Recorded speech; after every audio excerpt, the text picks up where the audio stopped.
กับทักทายสบายดีเด้อสบายดีพ่อแม่พี่น้องหมดทุกคนก็ยินดีต้อนรับซ่องอาตูนสแนลเส้นเก่าเส้นเคยเด้อพี่น้องเด้อมาพบมาพอกันตอนแรกพี่น้องเนาะกับบาตูนบ่ได้ไปไสบ่ได้ถ่ายหยังเลยแต่เช้ากับบาตูนถือว่าเป็นการพักผ่อนพี่น้องเนาะบ่ได้ไปไสก็แต่ว่าอยู่เฮือนอยู่ซ่านพี่น้องเอ้ยมื้อนี้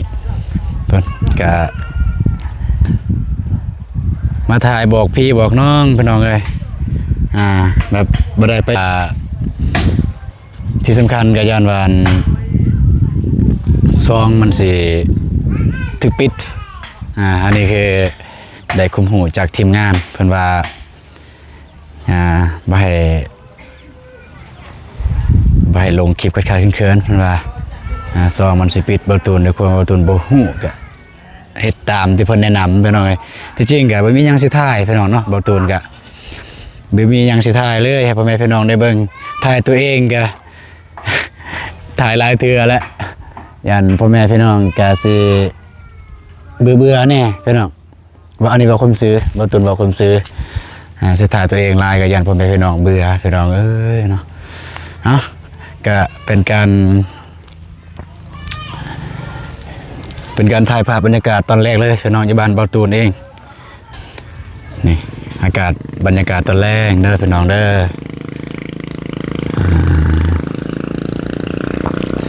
แล้วก็สิมาเว้าเรื่องเมื่อคืนนี้ผู้เสียหั่นพี่น้องเอ้ยผู้เสียเนี่ยมัน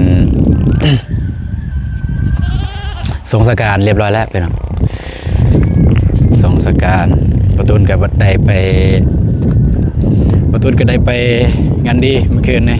ได้ประกอบส่วนเพิ่นเล็กน้อยตามที่กำลังเฮามีได้ให้เพิ่นก็บ่ได้ให้ลายบ่มีเงินคือกันให้เล็กน้อยเป็นน้ำจิตน้ำใจก็คันบ่ขึ้นกับไผก็สิบ่ฮู้ดอกเรื่องแบบนี้มันเป็นแบบใดพี่น้องเนาะถ้าเป็นเฮาก็ต้องการหมู่ซอยเรือถ้าเจอปัญหาแบบนี้ย่างไปล้างบ้านพี่น้องเอ้ย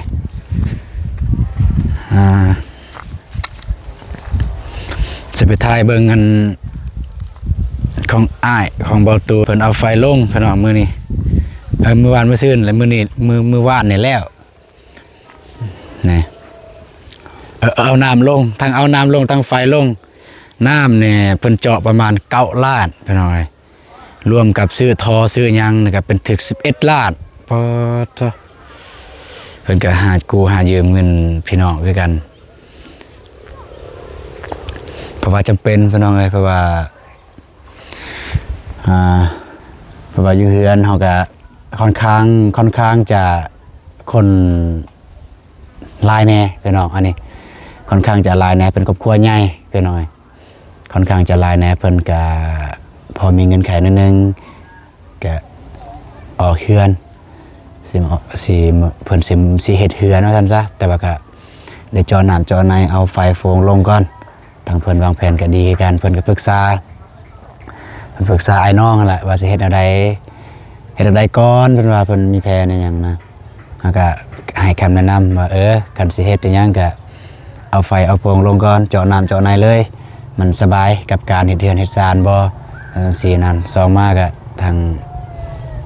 คนเวียดมาเจาะน้ำช่วงนี้เพิ่นยังอยู่บ้านเฮาว่าตูนว่าสิเจาะอยู่ช่วงนั้นแต่บ่ทันแน่แล้วก็บ่มีเงินแต่ว่าเพิ่นให้ติดหนี้ได้พี่น้องเอ้ยทางไอ้เวียดคันติดหนี้นี่มันคันติดหนี้บ่รวมกับทอแม่น11 ล้านทอแม่นเฮาซื้อเองตามได้ยินอ้ายเพิ่นเว้านั่นน่ะจักแม่นจักบ่แล้วก็ไฟมันเมื่อวานนี้พอดีทางบ่ตูนไปขอนำคนฮู้จักเพิ่นบ่ได้เอานะค่ามือหลายพอดี5 ล้านปล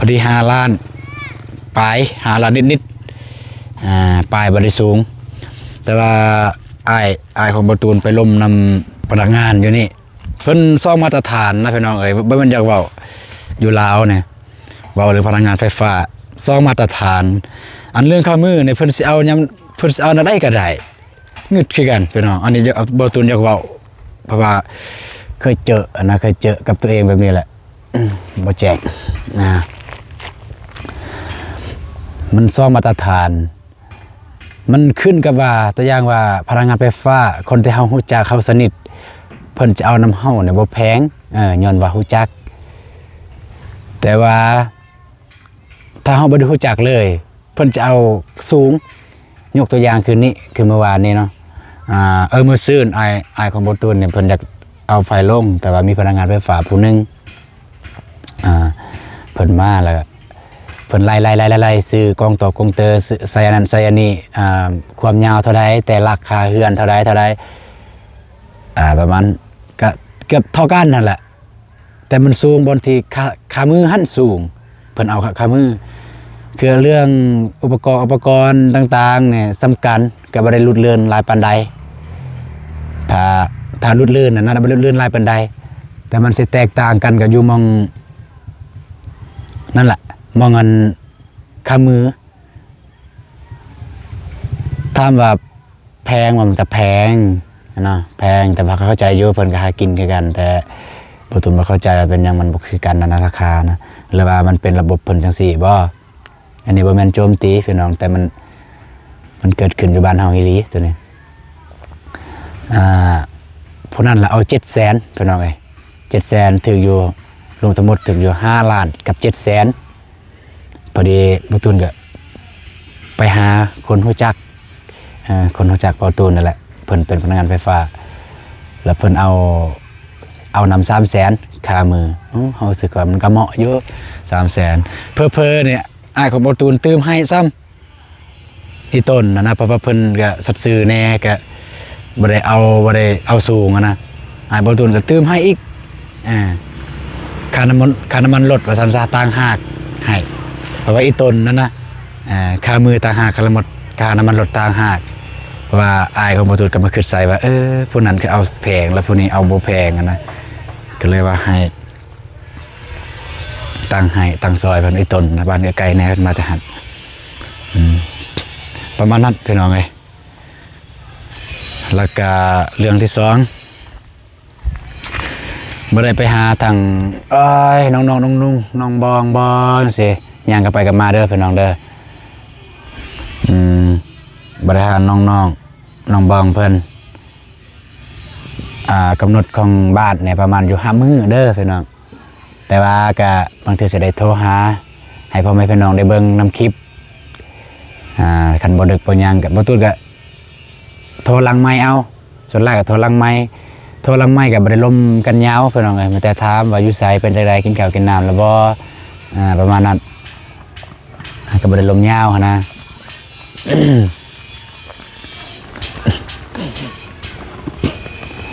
ประมาณตามที่บ่ตูนได้ฮู้คร่าวๆเนี่ยประมาณ5 มื้อ เพิ่นคลำจะ5 มื้อเพราะว่าเพิ่นคลำทางเกินว่าคลำทางศาสนา3 มื้ออันนี้3 มื้อคลำทางศาสนาแต่มันจะมีการแก้ฮีตแก้คองเพราะว่าเว้าเรื่องการตายแบบนี้มันผิดฮีตของบ้านเมืองเลยพี่น้องอันนี้บ่ฮู้ว่าทางอื่นเป็นจังได๋แล้วก็ทางฝั่งไทยทางพี่น้องทางฝั่งไทยแล้วว่าทางฝั่งใดก็ตามบ่ฮู้ว่าเป็นจังไดแต่ว่าอยู่บ้านบ่ตูนเป็นจังซี่ประมาณนี้อาจจะสิอธิบายถ้าคนตายประมาณถ้าคนตายลักษณะในลักษณะนี้พี่น้องเนาะเฮาถือว่าเป็นตายก็เอิ้นว่าตายโหงนะตายโหงพี่น้อง ตายโหงแล้วเป็นก็เอิ้นว่ามันเป็นสิ่งบ่ดีอยู่ในบ้านเลยไผๆก็บ่มักไผๆก็บ่อยากได้แบบนี้และแน่นอนเฮาต้องมีการแก้ฮีตบ้านฮีตเมืองฮีตบ้านนั่นแหละแก้นี่เจ้าของผู้สูญเสียผู้นั้นต้องได้เสียให้บ้านให้เมือง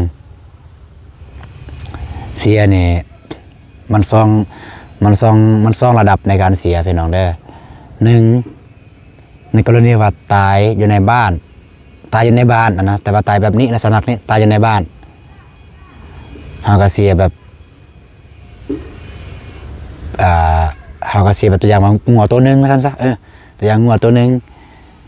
แต่สมมุติว่าเสียอยู่นอกแล้วจะเอาเข้ามาบ้านเข้าในบ้านเลย บ่ได้งันคืออยู่นอกหั้นนะจะซองทบเลยพี่น้องแต่ยังว่า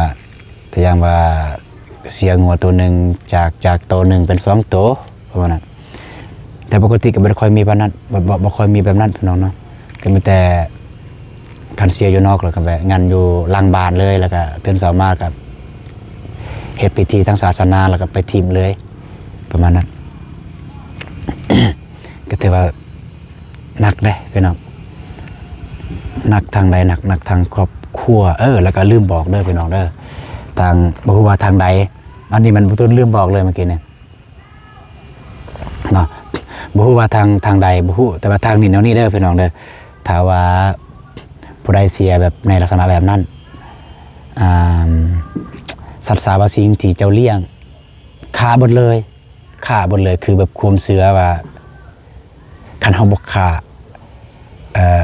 สิ่งที่โหดร้ายสิ่งที่บ่ดีผีที่บ่ดียังจะอยู่นำเฮาไปตลอดสิ่งละยังสู่ลูกสู่หลานเฮายังแบบตัดบ่ได้เฮายังตัดขาดบ่ได้นะแต่ถ้าเฮาฆ่าทิ่มหมดเลยแต่อย่างว่าในเฮือนในศาลเจ้าเลี้ยงเป็ดเลี้ยงไก่เลี้ยงม้าเลี้ยงแมวเลี้ยงงัวเลี้ยงควายจังซี่เจ้าฆ่าหมดเลยหรือเขาเจ้าบ่ฆ่าหมดเลยเจ้าก็ฆ่าทุกชนิดที่เจ้าเลี้ยงทุกชนิดที่เจ้ามีอยู่ในเฮือนหั่นแต่อย่างว่าไก่มี10ตัวแบะมี10ตัวตัวอย่างเนาะงัว10ตัวหยังก็ตามเจ้าก็ฆ่าชนิดละโตประมาณนั้นพี่น้องอยู่บ้านนี่แล้วในปีนั้นเจ้าบ่ได้เลี้ยงเองประเภทตัวอย่างประเภทงัวประเภทควายเนาะส่วนของเจ้ามีเจ้าบ่ได้เลี้ยงเองแล้วก็ให้คนอื่นเลี้ยงในปีนั้นให้สิ้นปีเจ้าจึงกลับมาเลี้ยงได้อันนี้มันความซื่อถือบ่ตูนกับบ่ฮู้คือกันแต่ความซื่อถือของผู้เฒ่าผู้แก่นับแต่นั้นมาประมาณนั้นพี่น้องเนาะแต่ว่าแล้วก็สิกลับคืนกับเรื่องน้องบองนะบ่ตูนบ่ฮู้ว่าเฮาไปหาน้องเพิ่นได้บ่นะไม่แต่ว่าสิโทรถามน้องเพิ่นแล้วถ้าเพิ่นว่าบ่ได้สิให้น้องเพิ่นอัดคลิปอธิบาย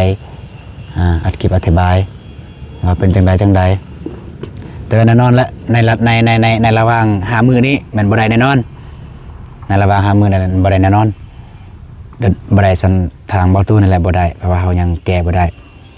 คือเฮายังเฮ็ดบ่ได้เลยเฮ็ดหยังบ่ได้แต่ยืนอยู่ศาลอันเฮ็ดเล็กๆน้อยๆเนี่ยได้พี่น้องเอ้ยยานว่ามีพ่อแม่พี่น้องอันบ่เข้าใจแล้วก็ถามเฮ็ดเล็กๆน้อยๆเนี่ยได้ซ้ำแบบว่าตัวอย่างซะยังไง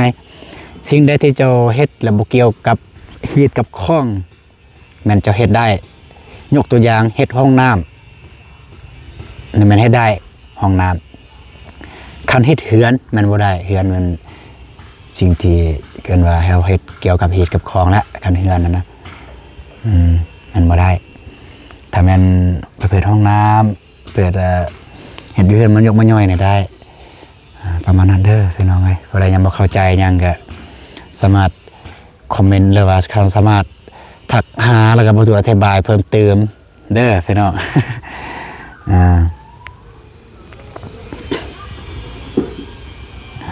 แล้วก็สิเว้าสาเหตุพี่น้องเนาะสาเหตุที่ผู้ตายเป็นแบบใดตามที่บ่ตูนก็ได้ยินเพิ่นเล่าคือกันเด้อแต่ว่าคนที่เห็นแจ้งเหตุการณ์เนี่ยมันมีดองของบ่ตูนเองใกล้ๆเฮือนนี่ใกล้ๆเฮือนนี่ดองของบ่ตูนเองเพิ่นเห็นแล้วเพิ่นมาแต่ส่วนคือกันแล้วก็ขับรถตอกๆมาตั้งแล้วก็นำทางพอดีอันผู้ที่รถที่เกิดอุบัติเหตุนะบรรทุกกาแฟใส่กาแฟทางหลังรถทันใดพอดีกำลังสิออกเตะเฮือนเด้อพี่น้องกำลังสิออกเตะเฮือนแล้วก็กำลังแบบเล็งใส่คุมแหงนะกำลังเล็งคุมแหงแล้วก็ตามที่ได้ยินเพิ่นเว้าดอกว่าน่าคาดว่าน่าจะโซเฟอร์นี่เห็นแล้วว่าเด็กน้อยหันทางหน้าแต่บ่คิดว่าเด็กน้อยสิแล่นเข้ามาหาใส่รถนะแต่บ่คิดก็เลยบ่ได้แนมก็เลยบ่ได้ใส่ใจเด็กน้อยหั่นเพราะว่าเด็กน้อยยังอยู่ไกลพุ่นน่ะประมาณมอง10หรือ20เมตรนะก็เลยแบบมัวแต่เบิ่งรถแต่ลุมแต่เทิงจังซี่เพราะว่ารถกำลังสิออก ทางผู้ย่างนะรถแต่เฮือนสิออกทางผู้ย่างก็เลยได้เบิ่งแต่รถสิมาแต่ลุ่มก็สิมาแต่เทิงหั่นประมาณนั้นแต่ว่าในจังหวะนั้นละเด็กน้อยผู้เซียนแล่นมาใส่พอดีนะปัดเร่งแล้วก็ถึกตำเลยเด็กน้อยถึกตำเด็กน้อยประมาณอายุ5 หรือ 6 ปีนี่แหละพี่น้อง5 หรือ 6 ปี5 6 ปีพอดีดองเขาบอกตัวน่ะเห็นแบบตั้งแต่ต้นเหตุเลยถึกตำแล้วก็ถึกตำห้องใส่แล้วด้วยความว่าตกใจว่ายังบ่ออกเลยตกใจเพิ่นว่ายังบ่ออกเลยตกใจแห้งแบบสิห้องก็บ่เป็นเลยไม่แต่แบบจังซี่ประมาณข้างเลยเพิ่นว่าไม่แต่ห้องได้ว่าเฮ้ยประมาณนั้นตามเพิ่นเว้าดอกพี่น้องเอ้ยเพิ่นเล่าเป็นสั้นๆแต่สิว่ายังบ่ออกเลยแบบว่าคือตาในเห็นเหตุการณ์แล้วปากในเว้ายังบ่ออกเลยตาจังซี่เลยสมมุติว่าเฮาเนี่ยสมมุติเราเห็นนะโดยความว่าเห็นนะปุ๊บจังซี่แล้วก็เว้ายังบ่ออกเลยรถทันต่ำปุ๊บแล้วก็พอรถต่ำแล้วไปเลยนะแบบต่ำบ่ได้ผู้ขับบ่ได้ฮู้เมื่อว่าตัวเองต่ำคนต่ำแล้วก็ปุ๊บแล้วก็คิงหน้าตีนหน้ามันเหยียบแล้วต่ำแล้วเหยียบเลยเหยียบแล้วต่ำแล้วปุ๊บไปเลยแล้วก็เหยียบเลยนะเหยียบเลยแล้วก็น้ำซ้ำอีกพี่น้องคันไม่แต่ตีนหน้าเหยียบอาจจะน้องเพิ่นอาจจะมีโอกาสหลอดสูงเพราะว่าเรื่องเจ็บนะเจ็บอยู่แล้วสาหัสอยู่แล้วแต่ว่ามีโอกาสรอดแน่นะแต่ตีนหลังอีกพี่น้องตีนหลังไปซ้ำใส่อีก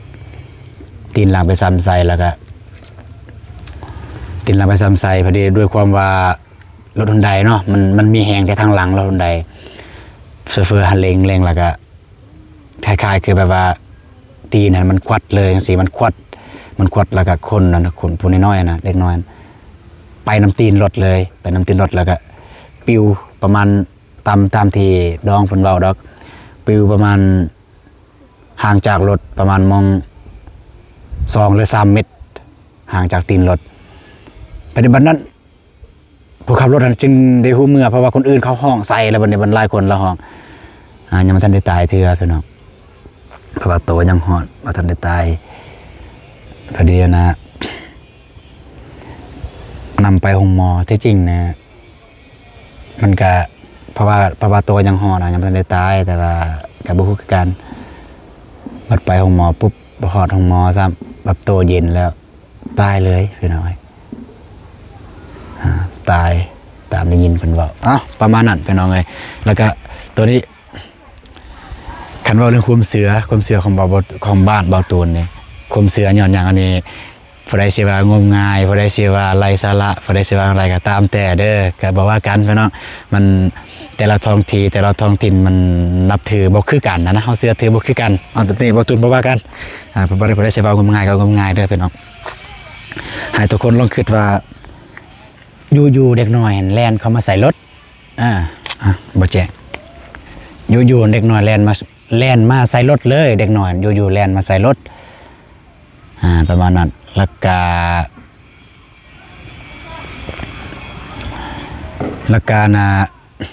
คนขับพันกะบ่สังเกตแบบว่าบ่เห็นตอนแล่นมาบ่เห็นแต่ว่าที่จุดที่แปลกที่สุดคืออยู่เด็กน้อยมาแล่นใส่รถทั้งที่เห็นแล้วรถแล่นมาใส่นะตั้งแล่นมาใส่แล้วก็ผู้ขับมันบ่เห็นเลยอันนี้นะคันสิเว้าเรื่องความเชื่อถือเด้อพี่น้องแต่บ่เว้าเรื่องแบบว่าอย่างอื่นแต่ว่าเราความเชื่อถือในมันว่าเรื่องศาสนาผีเฮาเฮ็ดเวียกปะปนบ่ได้แต่ผู้นึงเฮ็ดเฮือนผู้นึงจับเฮ็ดของว่าซั่นซะแต่ว่าเฮาอยู่เฮือนนํกันแล้วก็ผู้นึงสบายจักสิว่าจะได้วะสมมุติในเฮือนซ่านหั่นมีไอ้น้อง3 คนเนาะแม่นอยู่เฮากับครัวต่างกันยาแต่เฮาอยู่นำกันแล้วก็เฮ็ดเฮายังนำกันในเฮ็ดของแล้วตัวอย่างว่าผู้น้องไปทางไหจับไม้แห้งไม้ดิบว่าซั่นซะทางบ้านเอิ้นว่าจังซั่นจับไม้แห้งไม้ดิบแล้วผู้นึงไปเฮ็ดเฮือนประเภทเฮ็ดของให้ก็มีเฮ็ดมีของคือกันเฮ็ดพี่ข้าวพี่น้ำอันนึงพี่เฮือนพี่ซ่านเนาะนั่นแหละทางเฮานี่เชื่อว่าผ พี่เฮือนพี่ซานกับพี่เฮือนกับพี่เขาพี่หน้ามันบ่มักกันบ่มักก็เลยตีกันคันพี่ตีกันมันได้ให้คนเฮาเจ็บทางความเชื่อมันแบบนั้นแต่ว่าไปสิเชื่อหรือบ่เชื่อก็บ่เป็นหยังพี่น้องเนาะแต่ว่าถ้าบ่ตูนเองถามว่าเชื่อบ่มันก็ด้วยความว่าเฮาก็เห็นแบบนั้นแต่มาคันว่าเฮาบ่เชื่อเฮาก็ลบลู่ถามว่าเชื่อ 100% บ่ตูนบ่ได้เชื่อ 100% แท้บ่ได้เชื่อ 100% ตัวนี้เด้อสำหรับบ่ตูนบ่ได้เชื่อ 100% เชื่อซ้ำประมาณ40ซะด้วยความว่าเฮาก็อยู่กันมาตั้งแต่ดนตั้งแต่น้อยๆเฮาก็เห็นผู้ใหญ่ผู้แต่ผู้แก่เพิ่นแกะเหตุของต่างๆโอเคพี่น้องเอ้ยผู้ใดอยากฟังเรื่องราวฮีตของหรือว่าเรื่องราวประเพณีของบ้านเฮาเดี๋ยวคลิปหน้าบ่ตูนจะมาเล่าให้ฟังเนาะก็ยังหลากหลายที่เกินว่าคุมเลือดเสือยังมีอีกหลากหลาย